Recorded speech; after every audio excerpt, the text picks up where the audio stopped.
यह वीडियो बनाने का मकसद सिर्फ भक्ति और धर्म युक्त कहानियों से जोड़ने का है, न बल्कि समाज को ठेस पहुंचाने का है। जो गीता पुराण में लिखा गया है उसी के माध्यम से ये कहानियां लिया गया है। नमस्कार दोस्तों, मेरे चैनल धर्म ज्ञान में आपका स्वागत है। अगर मेरी यह वीडियो अच्छी लगे तो मेरे चैनल को लाइक और सब्सक्राइब जरूर करें।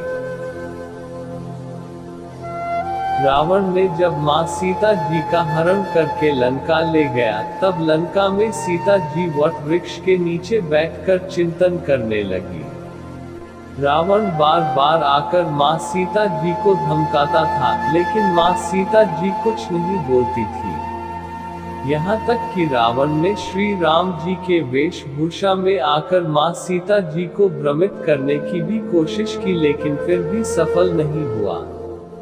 रावण थक हार कर जब अपने शयन कक्ष में गया तो मंदोदरी ने उससे कहा, आप तो राम का वेश धर कर गए थे, फिर क्या हुआ?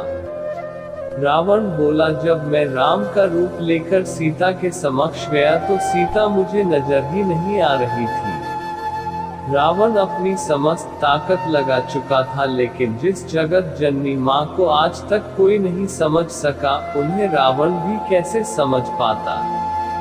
रावण एक बार फिर आया और बोला, मैं तुमसे सीधे सीधे संवाद करता हूँ, लेकिन तुम कैसी नारी हो कि मेरे आते ही घास का तिनका उठाकर उसे ही घूर घूर कर देखने लगती हो।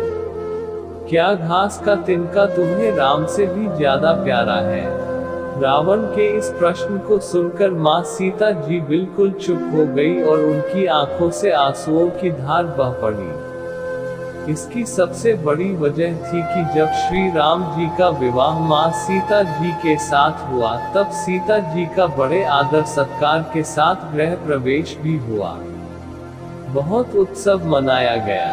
प्रथानुसार नववधू विवाह पश्चात जब ससुराल आती है तो उसके हाथ से कुछ मीठा पकवान बनाया जाता है, ताकि जीवन भर मिठास बनी रहे। इसलिए मां सीता जी ने उस दिन अपने हाथों से घर पर खीर बनाई और समस्त परिवार, राजा दशरथ एवं तीनों रानियों सहित चारों भाइयों और ऋषि संघ भी भोजन पर आमंत्रित थे। मां सीता ने सभी को खीर परोसना शुरू किया और भोजन शुरू होने ही वाला था कि जोर से एक हवा का झोंका आया। सभी ने अपनी अपनी पत्तलें संभाली। सीता जी बड़े गौर से सब देख रही थी। ठीक उसी समय राजा दशरथ जी की खीर पर एक छोटा सा घास का तिनका गिर गया, जिसे मां सीता जी ने देख लिया। लेकिन अब खीर में हाथ कैसे डाले, ये प्रश्न आ गया। मां सीता जी ने दूर से ही उस तिनके को घूर कर देखा, वो जलकर राख की एक छोटी सी बिंदु बनकर रह गया। सीता जी ने सोचा, अच्छा हुआ किसी ने नहीं देखा। लेकिन राजा दशरथ मां सीता जी के इस चमत्कार को देख रहे थे। फिर भी दशरथ जी चुप रहे और अपने कक्ष पहुंचकर मां सीता जी को बुलवाया। फिर उन्होंने सीता जी से कहा कि मैंने आज भोजन के समय आपके चमत्कार को देख लिया था। आप साक्षात जगत जननी स्वरूपा हैं, लेकिन एक बात आप मेरी जरूर याद रखना। आपने जिस नजर से आज उस तिनके को देखा था, उस नजर से आप अपने शत्रु को भी कभी मत देखना। इसीलिए मां सीता जी के सामने जब भी रावण आता था तो वो उस घास के तिनके को उठाकर राजा दशरथ जी की बात याद कर लेती थी।